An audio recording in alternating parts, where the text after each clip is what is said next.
अस्सलाम वालेकुम। हम कार्ब्स मेटाबॉलिज्म स्टार्ट करेंगे बायोकेमिस्ट्री का। इसमें सबसे पहले जो इम्पोर्टेंट टॉपिक होता है ना वो होता है ग्लाइकोलिसिस।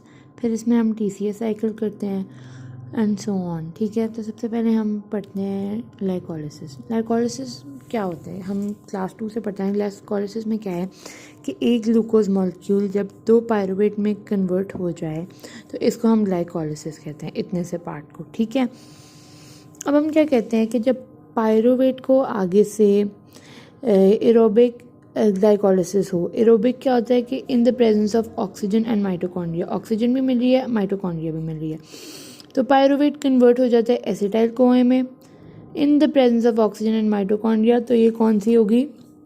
Aerobic glycolysis.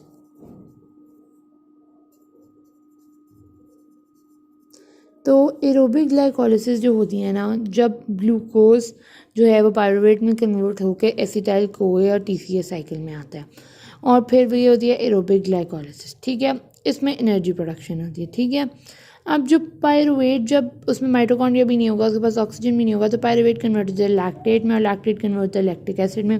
तो ये होती है एनारोबिक ग्लाइकोलिसिस। तो ग्लाइकोलिसिस सबसे पहले हमने की कि conversion of glucose into 2 pyruvate, फिर एरोबिक ग्लाइकोलिसिस जिसमें एसिटाइल कोए TCA साइकिल, और एनारोबिक ग्लाइकोलिसिस लैक्टेट और लैक्टिक एसिड। पायरुवेट जब एसिटाइल कोए में जाता है तो वो थ्रू ऑक्सीडेटिव डीकार्बोक्सिलेशन जाता है। ठीक है, अब हम कहते हैं एनारोबिक ग्लाइकोलिसिस। एनारोबिक वो होता है जिसके अंदर ऑक्सीजन नहीं होती।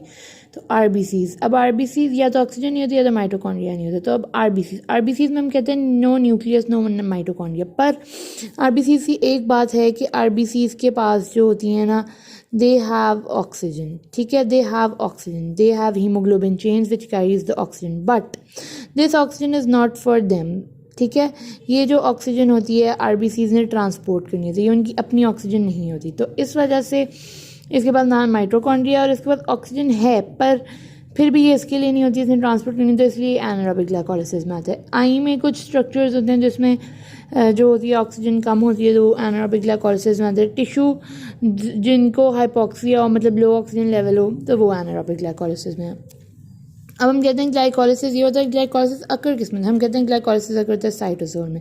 साइटोसोल क्या होता है? हम कहते हैं कि ये एक हमारे पास सेल है, सेल में हमारे पास ये एक न्यूक्लियस होता है, न्यूक्लियस के बाद ये हमारे पास साइटोप्लाज्म होता है। साइटोप्लाज्म में हमारे पास ऑर्गेनेल्स होती हैं, जैसे कि हम कह लें endoplasmic reticulum, mitochondria, Golgi apparatus और इस तरह के ऑर्गेनेल्स होते हैं। ठीक है, और फिर जो साइटोप्लाज्म से हम इस ऑर्गेनेल्स को निकाल देना, तो जो वाटरी सब्सटेंसेस साइटोप्लाज्म में होते हैं ना, इसको हम कहते हैं साइटोजोल। तो हम क्या कहते हैं ग्लाइकोलिसिस किधर अकर होती है? Glycolysis occurs in the cytosol. ठीक है, अब हम कहते हैं फिर साइटोजोल्स में हम ग्लूकोज लेके कैसे जाएंगे? ग्लाइकोलिसिस में ग्लूकोज को पायरुवेट में कन्वर्ट करना है ना, तो ग्लाइकोलिसिस जो होती है साइटोजोल में, तो साइटोजोल में लेके कैसे जाएंगे ग्लूकोज? सबसे पहले हम डाइट जो लेते हैं, जो भी मील लेते हैं, एग फ्राइज़ या कार्बोहाइड्रेट रिच मील जो भी हम लें, वो हमारे मतलब खाते हैं, हम खाने के बाद वो हमारे जाती है गैस्ट्रो इंटेस्टाइनल ट्रैक्ट में। गैस्ट्रो इंटेस्टाइनल ट्रैक्ट मतलब कि स्टमक में जाती है, intestine, small intestine, large intestine, उसमें जाती है। ठीक है, फिर गैस्ट्रो इंटेस्टाइनल ट्रैक्ट से वो जाती हैं लिवर में। फिर लिवर में वो जो लिवर के सेल्स होते हैं हिपैटोसाइट्स में स्टोर हो जाती हैं। ठीक है, और वहाँ पर जो है ना, ये जो कार्बोहाइड्रेट है ना, वो ग्लूकोज में कन्वर्ट होते हैं। हिपैटोसाइट में लिवर के सेल्स हिपैटोसाइट्स है, उसमें स्टोर होती है, खाना स्टोर होता है उसमें, और वो ग्लूकोज में कन्वर्ट हो जाता है। फिर वो general circulation mean through blood flow वो मूव करता है। ब्लड फ्लो से हम मूव करते हैं interstitial fluid which is the fluid between the tissues, और फिर वो फ्लूइड बिटवीन द टिश्यूज से वो मूव करता है सेल से। जब वो ब्लड से इंटरस्टिशियल फ्लूइड जाता है ना, तो वो थ्रू डिफ्यूजन चले जाता है। ठीक है ना, नो कंसनट्रेशन ग्रेडियंट। ठीक है, जनरल सर्कुलेशन मतलब ब्लड फ्लो से जब इंटरस्टिशियल फ्लूइड में जाता है तो no concentration gradient, so glucose जो है वो डिफ्यूज़ कर देता है। लेकिन जब इंटरस्टिशियल फ्लूइड से सेल में जाना होता है तो उसके अंदर कंसनट्रेशन ग्रेडियंट होता है, तो वहाँ पर ट्रांसपोर्ट होती है। तो जब इंटरस्टिशियल फ्लूइड से सेल में जाना है तो उसमें ट्रांसपोर्ट होती है। ट्रांसपोर्ट के 2 तरीके होते हैं। कौन से? एक ट्रांसपोर्ट का ATP इंडिपेंडेंट, ठीक है, एक ATP डिपेंडेंट। जो ATP इंडिपेंडेंट होता है ना, वो डिफ्यूजन आपको पता है जिसमें ATP यूज़ नहीं होती, तो लेकिन इसमें फैसिलिटेटेड डिफ्यूजन होता है, क्योंकि खाली डिफ्यूजन से तो वो ब्लड से इंटरस्टिशियल फ्लूइड में आता है, तो खाली इंटरस्टिशियल फ्लूइड से सेल में तो आ ही नहीं सकता डिफ्यूजन, तो वो फैसिलिटेटेड डिफ्यूजन के थ्रू जाता है। फैसिलिटेटेड डिफ्यूजन होती है हमें पता है थ्रू स्पेशल जो होता है इनके ट्रांसपोर्टर्स होते हैं, मतलब कुछ प्रोटीन्स वगैरह हम कह सकते हैं फैसिलिटेटेड डिफ्यूजन में, तो वो कुछ थ्रू स्पेशल ट्रांसपोर्टर्स, तो वो ट्रांसपोर्टर का हम कहते हैं GLUT ग्लट।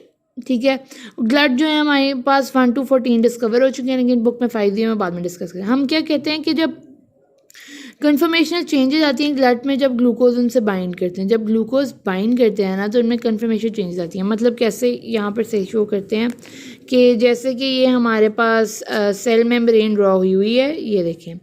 ठीक है, अब इसमें हमारे पास ये एक ग्लट था, मतलब ये इस तरह ग्लट था और ये उसकी मतलब यहाँ से बंद था और यहाँ से खुला था। यहाँ से जब ग्लूकोज आई ना, ग्लूकोज आई और इधर आकर इनके पास अटैच हुई, तो क्या हो जाता है, फिर यहाँ से बंद हो जाता है और इसका माउथ जो है ग्लट का इस तरफ सेल मेम्ब्रेन के अंदर खुल जाता है। तो ये facilitated diffusion through the glut होती है, तो उसमें कन्फर्मेशन चेंजेस आती है जब ग्लूकोज उससे अटैच करती है।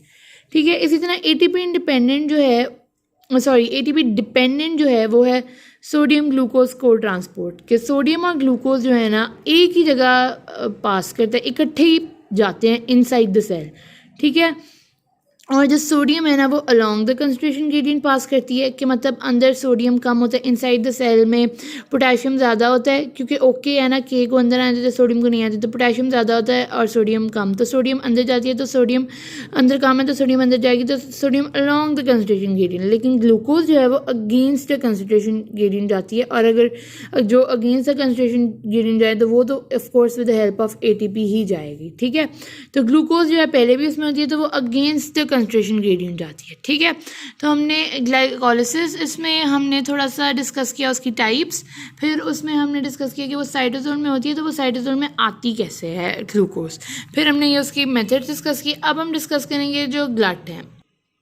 अभी जो ग्लट है ना उसके 1 2 3 4 5 दिए में, ग्लट 1 जो है वो न्यूरॉन्स में होता है, ग्लट 2 लिवर और बीटा सेल्स ऑफ पेनक्रियाज में, ग्लट 3 RBCs में, ग्लट 4 एडिपोज टिश्यू में, ग्लट 5 स्मॉल इंटेस्टाइन टेस्टीज वगैरह में। अब स्पेसिफिकली क्या होता है, ग्लट 1 3 और 4 जो होता है ना वो इंटरस्टिशियल फ्लूइड से सेल में पास करते हैं, जबकि ग्लट 2 जो है वो बाय फंक्शन होता है, वो इंटरस्टिशियल फ्लूइड से सेल में भी पास करता है और सेल से इंटरस्टिशियल फ्लूइड दोनों में। और ग्लट 5 जो है वो फ्रक्टोज के लिए होता है। मतलब क्या हमने क्या कहा कि ग्लट जो है वो क्या होते हैं, वो ट्रांसपोर्टर्स होते हैं, वो इंटरस्टिशियल फ्लूइड से सेल में पास करते हैं, तो हम कहते हैं ग्लट 1 3 और 4 इंटरस्टिशियल फ्लूइड से सेल में पास करते हैं ग्लूकोज को। लेकिन जो ग्लट 2 होता है वो बाय फंक्शन होता है, अगर इसमें ग्लूकोज कम है तो सेल से इधर पास कर देगा, इसमें अगर सेल में कम है तो ग्लूकोज इंटरस्टिशियल फ्लूइड से सेल में पास कर देगा। That's all. अब हम नेक्स्ट वीडियो में ना ग्लाइकोलिसिस डिटेल में डिस्कस करेंगे।